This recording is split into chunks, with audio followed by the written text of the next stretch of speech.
What you see in the food and beverage industry is at the moment everybody's really focused on controlling the cost. Cost went up quite a bit.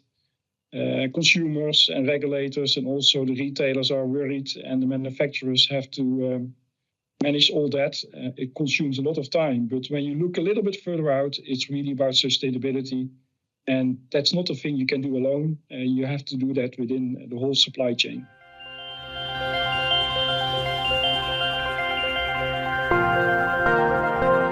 Welcome to this podcast, joint podcast between Columbus and Infor. And today we're talking about the food and beverage industry. What general challenges is this industry facing? What is happening? What are we doing about this? What are we doing? How are we helping our clients on these topics? I'm your host, Henrik Leffler. I work in the Strategy and Change Department at Columbus in Sweden. And with me today, I have Marcel Cooks. Yes, I'm Industry Strategy Director at Infor for food and beverage worldwide. Happy to be here. And Mikael. Yes, Michael. I'm with M3, Senior Business Consultant. So, to begin with, what are some of the more high-level industry trends that we're seeing right now? Marcel, you kicked it off a little bit before, but can you just elaborate a little bit on, I think you released a report on the food and beverage industry lately, right? Yes. We do analysis of the industry all the time. And we issue a report on a regular basis, of course. And what you're seeing at the moment is high prices of energy, labor, ingredients, raw materials, and also increasing interest rates. So it is a difficult time for food and beverage companies. And at the same time, there are other concerns like the climate change and sustainability. And climate change is really impacting the food supply chain as well. So when you look at the crops, these are impacted really by the weather and what we are seeing at the moment. And people start to be worried about these things. Yeah. Oh, yeah, for sure. So that gives a little bit of that tension between cost optimization and cost focus, because not least as consumers, but also inside the industry, we are aware of the cost level and the cost is increasing, right, for the consumer. So, but there is a challenge between decreasing that cost and at the same time increasing revenue for the company, because, you know, of course you have a company to create revenue. So how is that being addressed? Yeah, I think the current focus on cost, that's more a short notice thing. You have to do this now as a company. But that will ease away a little bit, I think. And then people have to look at the bigger picture and really look at how can we become more sustainable and at the same time more profitable as well, because these things can go hand in hand if you do the right things. Yeah? So when you look at reducing food loss and waste, that's also helping the bottom line. You know, it's when you have less waste, it's helping profitability. So basically we have defensive sustainability aspects, which is how do we live up to the regulations we have, and then we have the offensive sustainability initiatives, which is, okay, so how can we actually create new business out of this? And I think what you're touching upon there is a really interesting aspect, especially in this industry when there typically is a lot of waste. If we have the data and knowledge about our supply chain and about where we are and so on, it can be easier to catch and reduce waste, for example. So that's one example of that, right? Yes, and traditionally companies really had to look at what happened within the four walls of their own factory and try to optimize all that with production scheduling and planning, and have a look at how are we utilizing the equipment and all these things. But when you want to be a sustainable company, you have to look at the whole supply chain, to your tier 2, tier 3 suppliers, all the way to farming. And that is difficult because that means that you have to work with a lot of parties in the supply chain and collect data. And that is really the big challenge for the industry at the moment, how to connect the dots from farming all the way to the consumer. Yeah, and it becomes an industry-wide challenge, right, to integrate these things and so on. It's perhaps similar to what Yes. the development we're seeing in IoT and manufacturing, but in this case, it has very different implications for sure. Yeah, it is about how are you going to manage the data? Who owns the data? Who are you going to share the data with? It's complicated but necessary, and you see a lot of regulation put in place that companies need to do these things.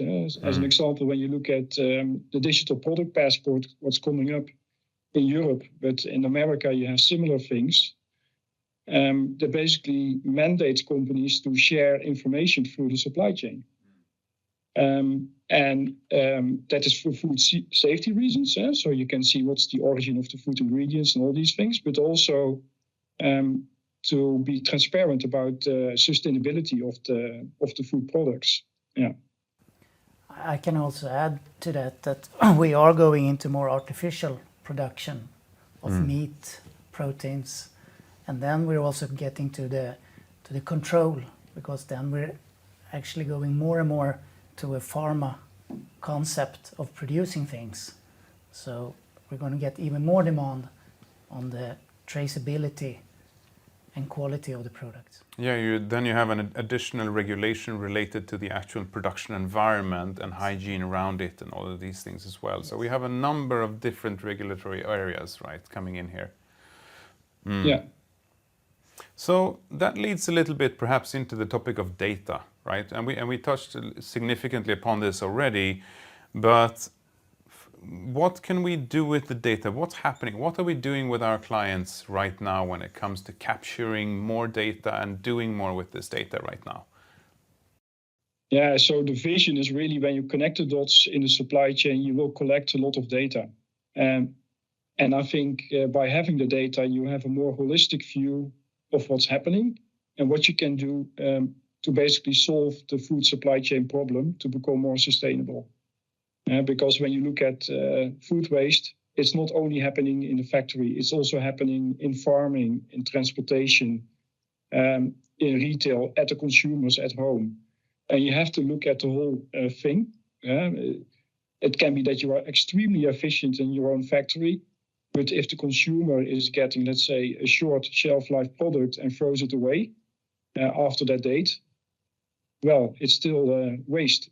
So we have to think about what we can do with data to extend shelf life, as an example. And IoT could be an element into it as well. So when you know that storage conditions and transportation conditions have been perfect all the way to the consumer, well, maybe it has a longer best before date than other products.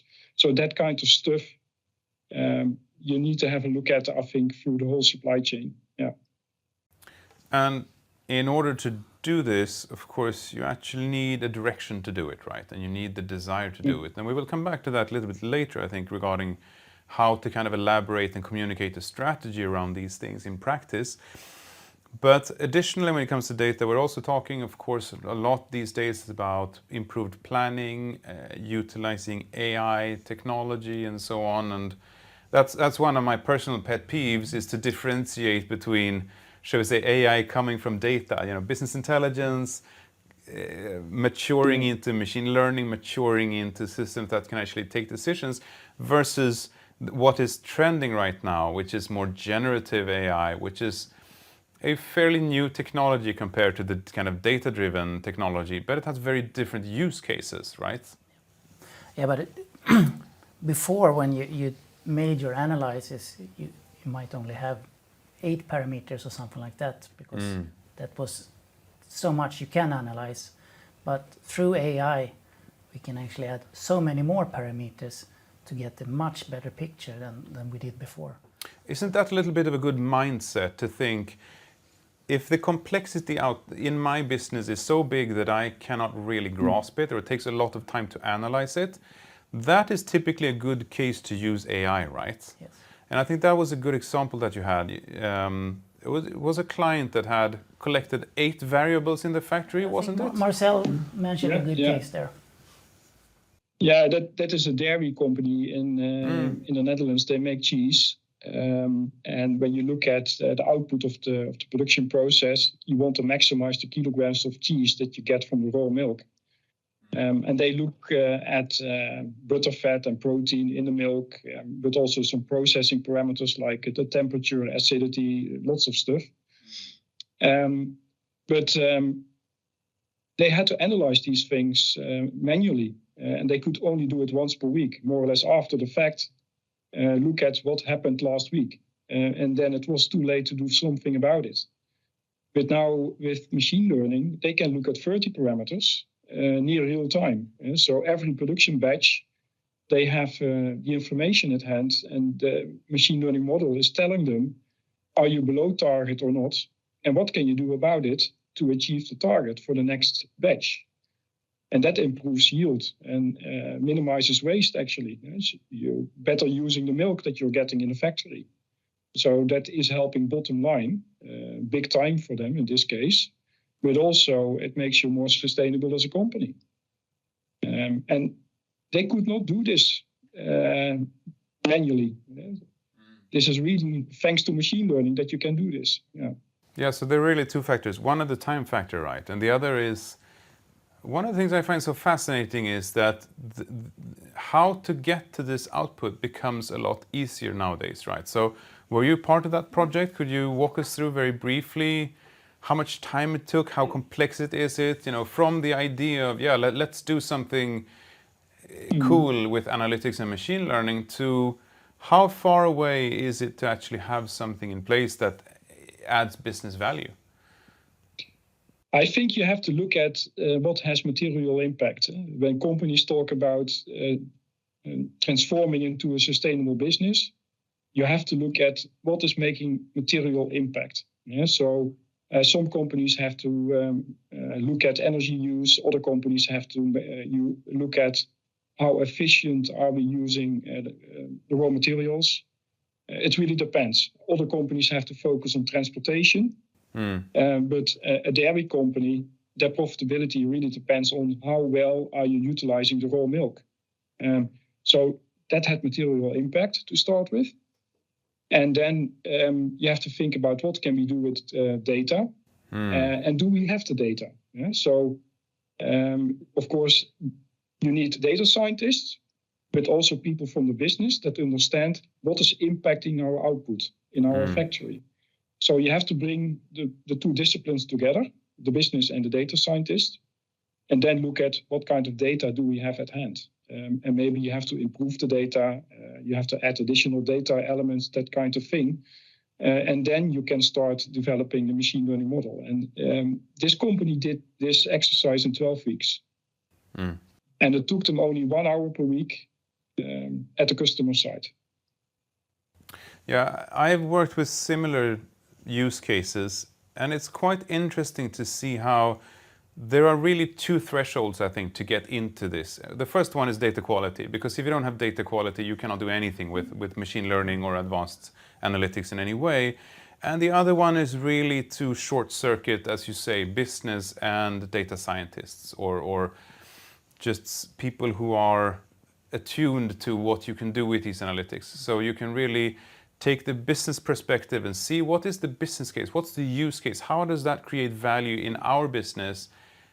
And once you know that, a lot of this technology I find lately is it's not about, it's sometimes it sounds like you're sitting down to write code, and sometimes you do that, but when we look at these low-code platforms, when we look at these half-finished models that we can use that are, as somebody said, it's like training a 3-year-old, not a newborn.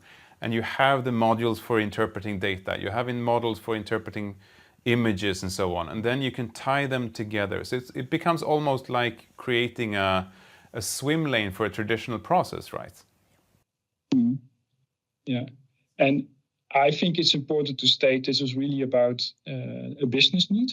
This is not defining a purpose for technology. It should not be like that.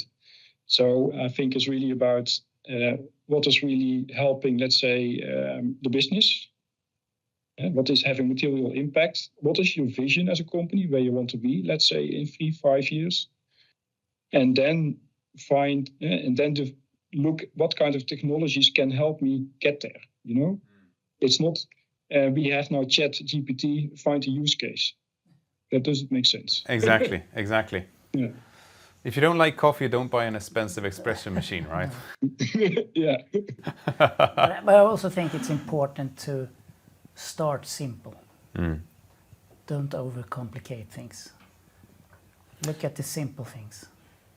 Yeah, and that goes into a lot of this. If we, I think we had one point left on the AI topic, right? And that's the employee, because I think it's and we talked about this a little bit earlier too. That sometimes we talk about AI as replacing people, and personally I believe very much that yes, that may be the case in some situations, but most of all it will improve the quality of output that we do, and it will improve the quality of what you feel that you get done in a day. So for example, in your cheese situation, when you actually can work real time with more data, you can basically help the company take much better decisions instead of trying to keep up with something, which would basically be more stressful. So I think it can actually add a lot to that employee journey and employee user experience in the company, right? And add value there. Yeah. And I think the employee is really very important. And you still need people. No matter how smart AI becomes, you need people. That's really important to state, I think. But businesses are struggling to find sufficient people to run the business. And that is a thing that will stay, because when you look at, let's say, in the Western world, you have an aging population. So the shortage of workers will not go away. I think maybe we'll have some spikes of unemployment, depending on the economics. But when you look at the longer term trend, we have a shortage of workers. So you have to think about automating things. And it can be automating in the factory, building automated production lines, these things. But it can also be that you want to automate your business processes and make these processes more or less very smart, that they improve themselves automatically using data and AI. Yeah. So if we circle back from there and we move on a little bit and we move a little bit more into the space of, so how do you actually get this done? How do you start this journey? For me, obviously, I spend a lot of time working with the more company strategy parts of this. And what I like to tell our clients is that we don't really typically work with the business strategy. But what we do work with is making sure that that business strategy that is elaborate for the company is possible to translate into a real vision for where the company is going to be. So that's what's typically called a change vision, right? It really describes where are we as a company in 5 years. And it's really useful to use simple statements to say we are, and then basically say what kind of company you are. Because that, if you then align your management team about that vision, then it becomes much easier to communicate to the rest of the organization what kind of journey do we want to make. And some of that is technological. Maybe you need to replace legacy systems and so on. But a lot of that comes down to innovation, and we're touching upon it when we talk about AI, right? But to really get innovation going, you need both, as they say in behavioral psychology, opening and closing behaviors. Opening behaviors to invite just creativity, and closing behaviors to make them into projects and products and services. So to have that direction first, because I think that almost comes a little bit before with what we talked about before with the data. What is it we want out of this? And then you can kind of show the value to the company, and then you can get the funding you need to be able to do it. Yes, I think it's a very important statement, and it's not only about, let's say, profitability in the short term. It's also about what you want to be as a business, and do you want to be, let's say, a transparent company to consumers? Yes or no? Do you want to be sustainable? Yes or no? Yeah, so of course you have regulation. You need to do things, But at the same time, you will see some companies that want to go beyond that. They want to do more because they have that vision. And they simply do the investments because they want to achieve that vision, make that happen. And then, of course, one of the hurdles is when you want to change the platform. You may want to go to cloud or change ERP. And I think we had a good example from a Norwegian client. Yeah, Norsk Kylling. Huh? They are producing chickens, and they had a vision. They should be the best value chain in their industry. So they looked at trying to gather the whole process into one system to be able to analyze all the numbers, to get the total picture all the time. And it improved their demand planning. They could actually see that in that area, the demand went down, and they could stop production from the beginning in the first step. And that improved their profitability actually later on. So, but it's they really had a good vision there to be best value chain, adding to the supply chain then to take full control over it.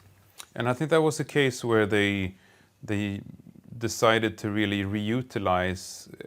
Another very interesting concept is to really focus on what makes your company differentiating amongst your peers, and what processes and what parts of the business capabilities should you try to be, they should really be optimized and be the best you possibly can make them, and which ones merely need to be good enough.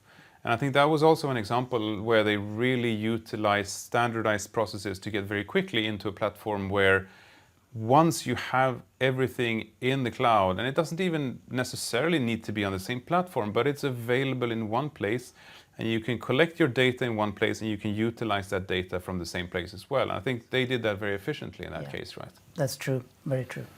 Yeah. Yeah, and you mentioned cloud. That's also very important because when you're running these solutions in the cloud, it's not a technology project anymore. You can use ML services, etc. It's all there, ready to be used. And that's very different than in the past where companies had to make complex technology work. A lot of companies are struggling with machine learning AI because they do not have the data in the right format. And then they do not have the right applications to analyze the data. So for them, it's an IT struggle to do something. And maybe you can create a pilot or whatever, but it's extremely difficult to scale up. And when you are doing these things in the cloud and just utilizing services that are available, it's so much easier. Yeah. And I think Norsk Kylling was very much looking for a system that could support their food and beverage process and be pre-configured, so they didn't have to put so much time into it. And in this case, it suited them very well. Yeah.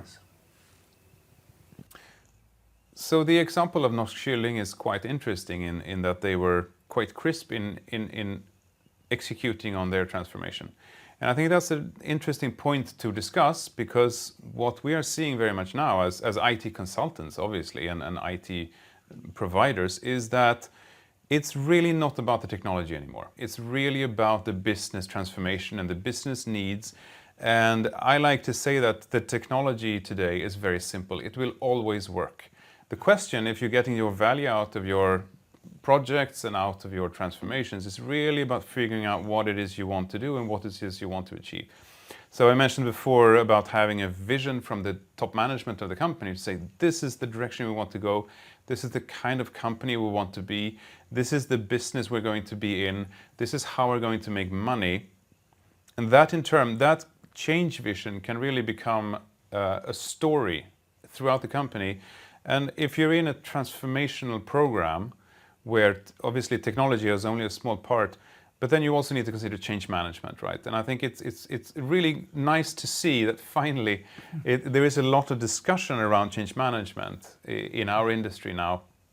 And when we work with it, we like to split it into two really important parts. The first one is people change. And people change is really about addressing concerns and expectations inside the organization. But the other part, which is perhaps a little bit less talked about, is business change. So what kind of processes do we set up? What kind of process ownership do we set up? What kind of mandates do we set up? And typically, especially in a company where you perhaps haven't seen that much transformation in a while, you will have a tendency to not take that many autonomous decisions in the organization. But executing on a transformational program is really like building a house. You will need to take hundreds of decisions. And then you need to get confidence into the organization that they are comfortable taking these decisions, that they have the mandate to do it. So that's really the people change part of it. And these things are just as important, if not more important, than the actual technology transformation. But I also like to say that it's kind of like, it's always easier to get funding for harder things than softer things. And it's much easier to buy an expensive espresso machine than it is fun to buy that course to learn to actually make good coffee on the espresso machine. And especially getting funds to train your own employees and to understand how much effort they will need to put into that transformation is a very important thing to consider here, I think. Yeah, and when you look at what's happening in the industry, it's incredible speed of change at the moment. So we had the pandemic, and then we had some supply chain disruptions. Now the war in Ukraine, climate change. And I think this is the new speed of change that we have to deal with as a company. So it is all about business agility, supported by, let's say, IT agility. And IT was not really that agile because you implemented a new solution that took a long time. And then after 4 or 5 years, you had to replace the solution because it was outdated. Now it's much more a continuous process in the cloud because the software is evergreen. It's updated all the time, getting new capabilities all the time. And it's much more now about the business question, what do you need? And how can we, let's say, utilize the cloud services to support the business? And that's not a thing that you do every 5 years. That's an ongoing, continuous thing. And you can only do that when you basically, the people in IT and in the business have to work together as one team. And not in a project, it's continuous. And just to add to that is the data, as we talked before. Before we analyzed it in cubes, once a month was updated. Now they're updated on the minutes actually. Yeah. And that gives us a picture at the moment. It gives us the tools to work with these things in the right time, in the right time frame. Yeah. Exactly. To be agile. Yeah. And adapt. And continuously look at your business and understand your business better, right? And I always have the example, you have a CEO or owner of a company and he sees an opportunity. He can go with a new product into market, or he can go into a new market, new sales channel, or maybe acquire another company. And then he walks to the IT manager and says, well, I need this and this from you to make this happen. And then the answer is always from the IT manager, well, a brilliant idea, but I need 2 years to make it happen. And you have to replace this first, and I need this investment. Otherwise, it's not possible. So be patient. You have to wait 2 years. That's not what the owner of the business wants to hear, you know? Yeah, exactly. Yeah. But that's also quite interesting to kind of to break that kind of challenge down and say, okay, so we have a business goal, and you can break down the business goals and so on, but then you can also break it down into technology, look at the IT department, look at the portfolios, and consider how to address these different things and put them in a time plan. So if you want to create something like a 3-year time plan for the IT department and say, we need to achieve these goals, we need to have quicker speed to results, we need to be able to better support the business, we need to be better integrated with the business, then you can also just create this roadmap and say, these are the activities we need to happen.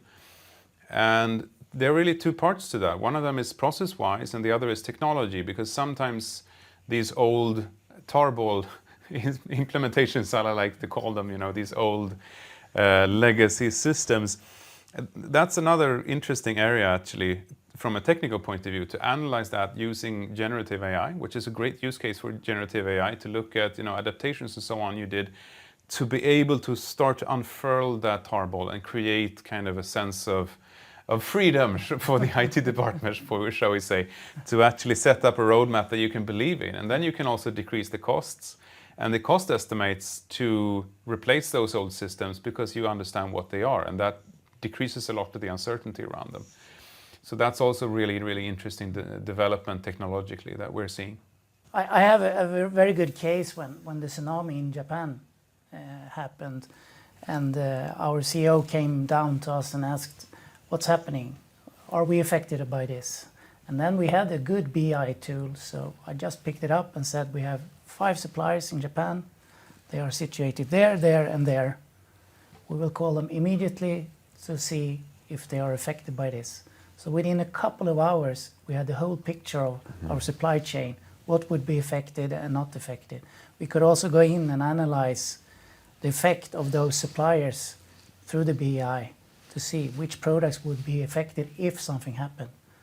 And this took us a couple of hours instead of before days, weeks. I think it's an interesting example of you implement transparency and then you never know what you're going to use it for, No, right? Exactly. You didn't plan on that use case, No, I didn't. but it's a really good use case to utilize that information once you have it. Yeah. Yeah, and that also relates to product lifecycle management. So in the past, it was more about bringing new products to market as fast as possible. But now PLM is also helping you with supply chain disruptions, because when you have a problem with one of your suppliers, and many manufacturers had actually the last 2 years, they had to switch the whole sourcing of sunflower oil, lots of stuff from one day to the other. And now in PLM, you can really see very quickly, okay, which products are using this sunflower oil, and what happens when I replace it with something else from another region, maybe another supplier, and all these things, and it will automatically update all your label information. So PLM is actually more than only developing new products, it's also making the company more resilient. It's a new use case. Yeah. For sure. All right, that's the show. Thank you for watching. Thank you for listening. Thank you, Mikael. Thank you, Marcel. It's been a pleasure. We'll see you around.